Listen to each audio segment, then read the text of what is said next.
أعوذ بالله من الشيطان الرجيم. بسم الله الرحمن الرحيم. ألم تروا أن الله سخر لكم ما في السماوات وما في الأرض وأسبغ عليكم نعمه ظاهرة وباطنة ومن الناس من يجادل في الله بغير علم ولا هدى ولا كتاب منير وإذا قيل لهم اتبعوا ما أنزل الله قالوا بل نتبع ما وجدنا عليه آباءنا أولو كان الشيطان يدعوهم إلى عذاب السعير ومن يسلم وجهه إلى الله وهو محسن فقد استمسك بالعروة الوثقى وإلى الله عاقبة الأمور ومن كفر فلا يحزنك كفره إلينا مرجعهم فننبئهم بما عملوا إن الله عليم بذات الصدور نمتعهم قليلا ثم نضطرهم إلى عذاب غلیظ.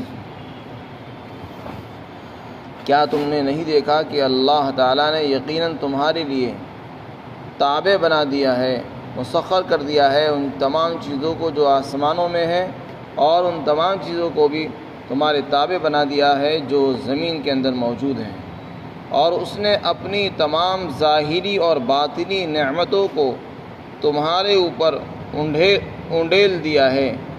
اور بعض لوگ وہ ہیں جو اللہ کے بارے میں جھگڑتے ہیں بغیر علم کے، بغیر کسی رہنمائی کے، بغیر کسی روشن کتاب کے، اور جب ان سے کہا جاتا ہے کہ تم اس چیز کا اتباع کرو جو اللہ نے اتارا ہے تو کہتے ہیں کہ بلکہ ہم تو اسی بات کے پیچھے چلتے ہیں جس پر ہم نے اپنے باپ دادا کو پایا ہے. بھلا کیا وہ اپنے باپ دادا کی اتباع کرتے رہیں گے اگرچہ شیطان ان کو دعوت دے رہا ہو جہنم کی عذاب کی؟ اور جو شخص اپنا رخ اور اپنی ذات کو اللہ کی طرف کر لے حالانکہ وہ مخلص ہو تو اس نے تو مضبوط کڑے کو اچھی طرح سے پکڑ لیا ہے، اور اللہ ہی کی طرف تمام کاموں کے انجام ہیں. اور جو شخص کفر اختیار کرے تو آپ کو اس کا کفر رنجیدہ نہ کرے، ہمارے ہی پاس ان سب کو لوٹ کر آنا ہے اور پھر ہم ان کو بتائیں گے جو وہ عمل کرتے تھے. یقیناً اللہ تعالیٰ خوب جانتا ہے دلوں کی باتوں کو. ہم انہیں کچھ دیر کے لیے، کچھ زمانے کے لیے مزے اڑانے کا موقع دیں گے، پھر ہم ان کو مجبور کر دیں گے ایک سخت عذاب کی طرح. اس سے پہلے توحید کا بیان آیا. حضرت لقمان کی نصیحت کے بارے میں کے اندر انہوں نے اپنے بیٹے کو نصیحت کی کہ توحید اختیار کرنا اور شرک سے بچنا. یہاں سے توحید کے دلائل اللہ تعالیٰ ذکر فرما رہے ہیں. اللہ کے ایک ہونے کی کیا دلیل ہے؟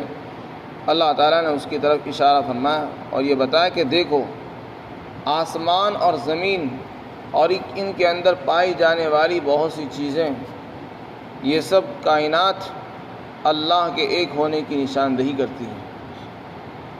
فرمایا جو کچھ بھی آسمانوں میں ہے، زمین میں ہے، یہ سب ہم نے تمہارے تابع بنا دیا، مسخر کر دیا، یعنی تمہارے حکموں پر چلتے ہیں.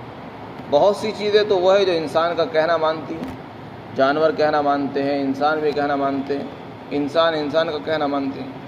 بہت سی چیزیں وہ ہے جو اس کا حکم تو نہیں مانتی، البتہ اللہ نے اس کے فائدے کے لیے اور اس کے کام میں اس کو لگا رکھا ہے بالواسطہ یا بلا واسطہ. تو یہ بھی مسخر کرنا ہی ہے. جیسے کہ چاند، سورج، زمین، آسمان، ستارے، سیارے، ہر چیز انسان کو فائدہ پہنچانے میں لگی ہوئی ہے، تو یہ بھی تسخیر ہی ہے.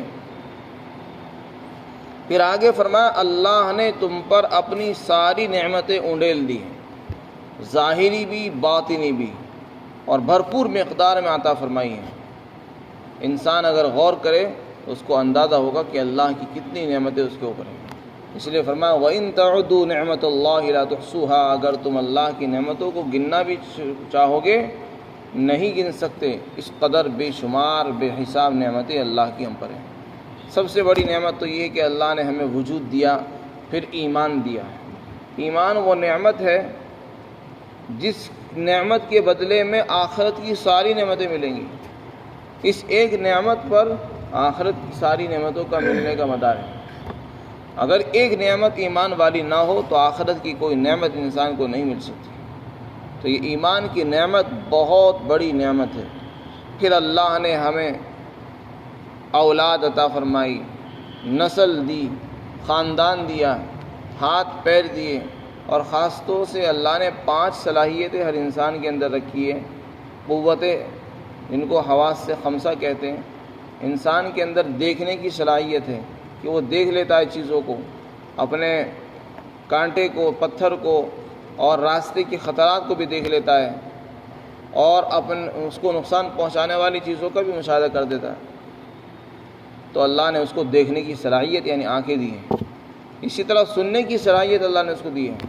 وہ باتوں کو سمجھتا ہے، اس سے فیصلہ کرتا ہے کہ کون سامنے والا مجھے کیا کہہ رہا ہے، گالی دے رہا ہے یا وہ میری تعریف کر رہا ہے یا مجھ سے کچھ مانگ رہا ہے یا دینا چاہتا ہے۔ اگر یہ نہ ہوتی تو انسان محتاج ہو جاتا۔ تو سننے کی صلاحیت، دیکھنے کی صلاحیت، اسی طرح اللہ نے سونگھنے کی صلاحیت عطا فرمائی ہے۔ انسان کے اندر ایک طاقت ہے کہ سونگھتا ہے، بتا دیتا ہے کہ یہ چیز خوشبودار ہے اور یہ بدبودار ہے، یہ اچھی ہے یہ بری ہے۔ یہ چیز انسان ناک سے سونگھ کر بتاتا ہے۔ اگر اللہ تعالیٰ اس نعمت کو ختم کر دے تو انسان کو ہر چیز برابر لگے گی، نہ اس کو خوشبو آئے گی نہ اس کو بدبو آئے گی۔ اسی طریقے سے اللہ نے انسان کی زبان کے اندر ایک صلاحیت اور طاقت رکھی ہے چکھنے کی، جس کو قوت ذائقہ کہتے ہیں۔ انسان اپنی جیبھ پر اور زبان پر رکھ کر بتا دیتا ہے کہ یہ چیز میٹھی ہے، یہ چیز کھٹی ہے، یہ نمکین ہے، یہ کھاری ہے، یہ سب کچھ جیبھ بتا دیتی ہے اس کی۔ یہ گرم ہے، یہ ٹھنڈی ہے۔ اللہ نے ایک ذرا سی زبان ایسی عطا فرمائی کہ وہ چکھ کر بتا دیتی ہے ہر چیز، اس کا ذائقہ اچھا ہے، اس کا ذائقہ خراب ہے، یہ خراب ہو چکی ہے اور یہ صحیح ہے، یہ کھٹی ہے، یہ میٹھی ہے، یہ نمکین ہے۔ ہر چیز کا ذائقہ بتانے والی چیز ہے۔ اور اسی طرح 5ویں قوت اللہ نے عطا فرمائی چھونے کی۔ اللہ نے ہاتھوں میں ایسی قوت عطا فرمائی ہے، ہاتھوں میں، کہ انسان چھو کر بتا دیتا ہے کہ یہ چیز ملائم ہے اور یہ چیز کھردری ہے، یہ نرم ہے، یہ سخت ہے۔ یہ ہاتھوں کو اور اپنے جسم کو رکھ کر انسان پہچان لیتا ہے کہ یہ سخت ہے اور یہ نرم ہے۔ یہ صلاحیتیں انسان کے جسم کے اندر اللہ نے رکھی ہے۔ ان کو 5 قوتیں کہا جاتا ہے: قوت سامعہ، قوت باصرہ، قوت شامہ، قوت ذائقہ، قوت لامسہ۔ اس کے علاوہ اللہ نے بے شمار انسان کو قوت عطا فرمائی۔ حدیث شریف میں آتا ہے کہ اللہ نے انسان کو جوڑ عطا فرمائے۔ انسان کے بدن میں 300 سے زیادہ جوڑ ہیں۔ ان جوڑوں کی مدد سے ہم اٹھتے بھی ہیں، بیٹھتے بھی ہیں، چلتے بھی ہیں، پھرتے بھی ہیں، لیٹتے بھی ہیں، بھاگتے بھی ہیں۔ اگر انسان کے بدن میں کوئی جوڑ نہ ہوتا تو انسان بالکل لکڑی کی طرح کھڑا رہتا، سیدھا، یا تو لیٹا ہی رہتا یا صرف کھڑا ہی رہتا۔ نہ اس میں چلنے کی صلاحیت ہوتی، نہ دوڑنے کی، نہ اٹھنے کی، نہ بیٹھنے کی۔ اللہ نے کیسا انسان بنایا، بیٹھنا چاہے تو بیٹھ سکتا ہے، مڑنا چاہے مڑ سکتا ہے، جھکنا چاہے جھک بھی سکتا ہے، کھڑا ہونا چاہتا ہے تو کھڑا ہو کر چل سکتا ہے۔ اٹھنے، بیٹھنے، لیٹنے کی، دوڑنے کی صلاحیت ان جوڑوں کی مدد سے ہم کو ملتی ہے۔ ہم کوئی سامان پکڑنا چاہے تو ان کو انگلیوں کو موڑتے ہیں تو پکڑ لیتے ہیں۔ اگر ان انگلیوں کے اندر یہ جوڑ نہ ہوتے تو کیسے سامان پکڑتے ہیں، کیسے گاڑی چلاتے ہیں؟ نہ گاڑی چلا سکتے تھے، نہ خود کسی سامان کو اٹھا سکتے تھے اور نہ کسی کو سامان دے سکتے تھے۔ پھر تو ہم ایک بت کی طرح ہو جاتے ہیں۔ جیسے ایک بت ہے، بس وہ کھڑا ہے، اس کے ہاتھ دیکھنے میں نظر آ رہے ہیں، جسم بھی ہے، آنکھیں بھی ہیں، لیکن کچھ کام نہیں کر سکتے۔ تو اللہ نے انسان کے جسم کے اندر بہت سے جوڑ رکھے ہیں۔ یہ بھی اللہ کی بڑی نعمت ہے، ایمان بڑی نعمت ہے۔ اب سوال یہ کہ یہاں پر اللہ نے فرمایا کہ ہم نے ظاہری باطنی نعمتیں تم پر انڈیل دی ہیں۔ ظاہری نعمتیں کون سی ہیں، باطنی کون سی ہے؟ علامہ آلوسی نے روح المعانی کے اندر اس کی تفسیر میں مختلف تفسیر نقل کی ہیں۔ کسی نے فرمایا کہ اس سے ظاہری نعمتوں سے مراد وہ ہے جو نظر آتی ہے، اور باطنی نعمتوں سے مراد وہ ہے جو نظر نہیں آتی۔ ظاہری نعمتوں سے مراد وہ ہے جو نظر آنے والی ہے، جس سے قوت خواص خمسہ، اور باطنی نعمتوں سے مراد ایمان ہے، عقائد ہیں، اچھے اخلاق ہیں۔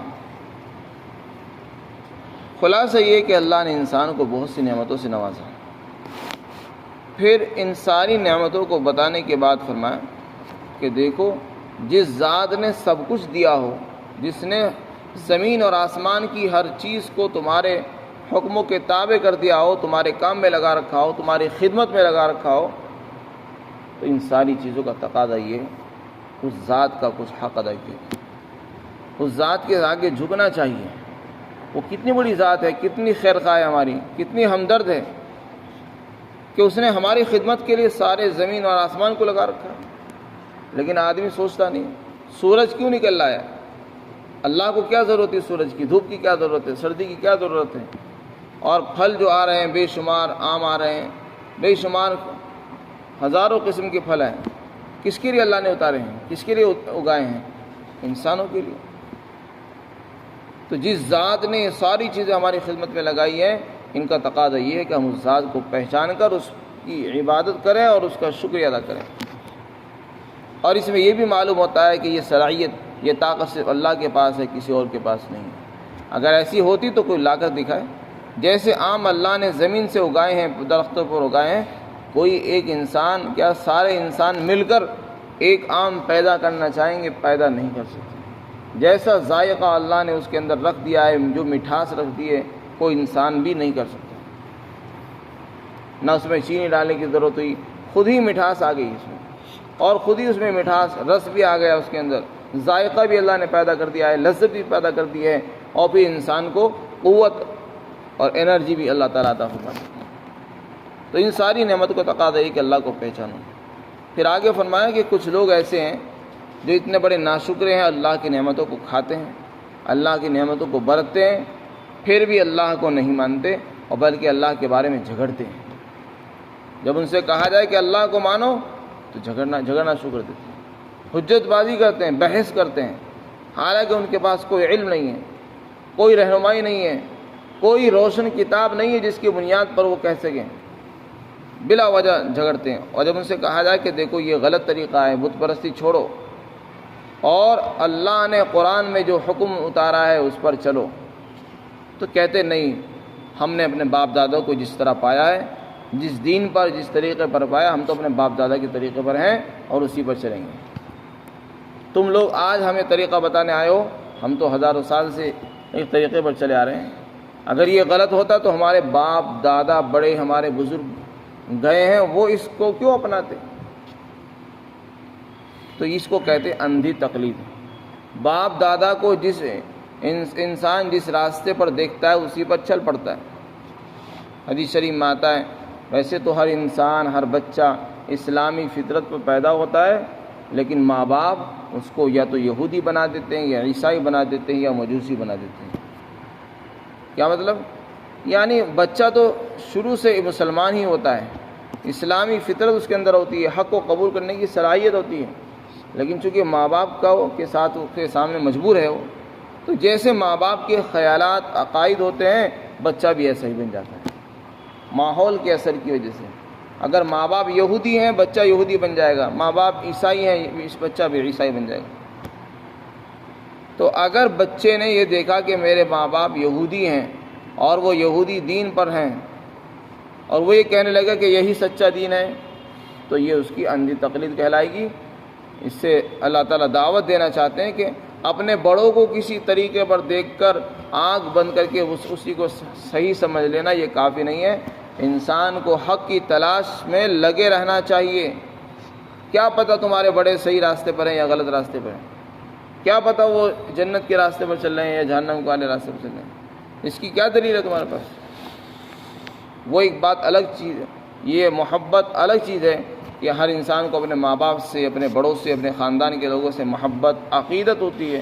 عقیدت اپنی جگہ پر ہے، لیکن شریعت جب آ جائے تو وہاں اس کے مقابلے میں عقیدت اور محبت کوئی چیز، کوئی معنی نہیں رہتی۔ دنیا میں جو گمراہیاں پھیلتی ہیں وہ عقیدت و محبت ہی کی وجہ سے پھیلتی ہیں۔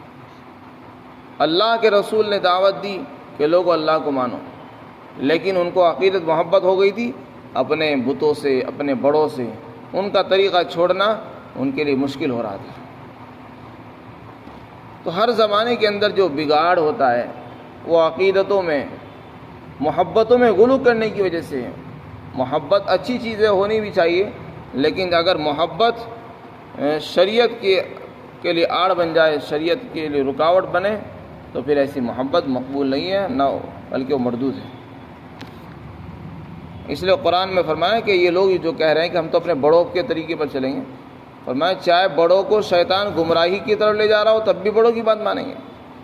تمہارے پاس کیا گارنٹی ہے اس کی کہ وہ صحیح راستے پہ چل رہے ہیں؟ ایسا بھی تو ہو سکتا ہے کہ تمہارے بڑوں کو جہنم کی طرف شیطان ہکا رہا ہو، لے جا رہا ہو، بلا رہا ہو، اور تمہیں اس کا علم نہ ہو۔ اس لیے تحقیقات کرو، تفتیش کرو، حق راستے کو تلاش کرو، تب عمل کرو۔ پھر آگے مسلمانوں کی، ایمان والوں کی تعریف فرمائی کہ جو لوگ اپنی ذات کو اللہ کے سپرد کر دیں اور اللہ کے حوالے کر دیں، اور وہ مخلص بھی ہو، تو اس نے مضبوط کڑے کو اچھی طرح سے پکڑ لیا ہے۔ یہاں پر دین اسلام کو، دین توحید کو ایک کڑے سے تعبیر فرمایا کہ جیسے آدمی کسی کڑے کو مضبوط پکڑ لیتا ہے تو وہ گرنے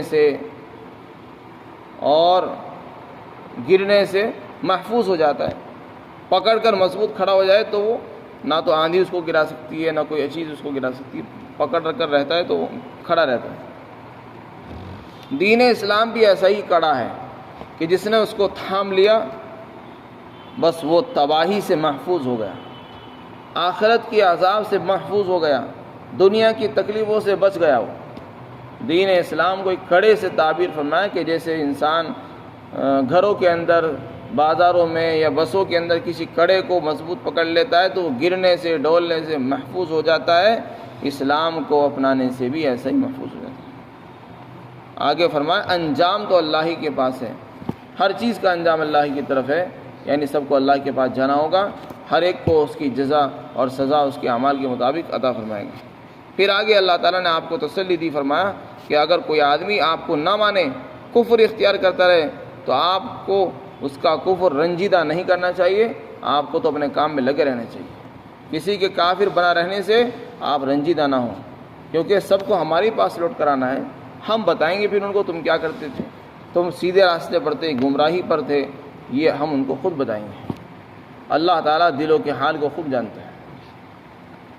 اس کے بعد فرمایا کہ یہ جو لوگ کافر ہیں دنیا میں، اللہ کی نافرمانی کرتے ہیں، یہ خدا کے باغی ہیں، لہذا ان کو تم اچھی حالت میں دیکھ کر، مسلمانوں سے بہتر حالت میں دیکھ کر دھوکہ مت کھاؤ۔ اللہ تعالیٰ فرماتے ہیں ہم ان کو تھوڑے دن کے لیے عیش دیں گے۔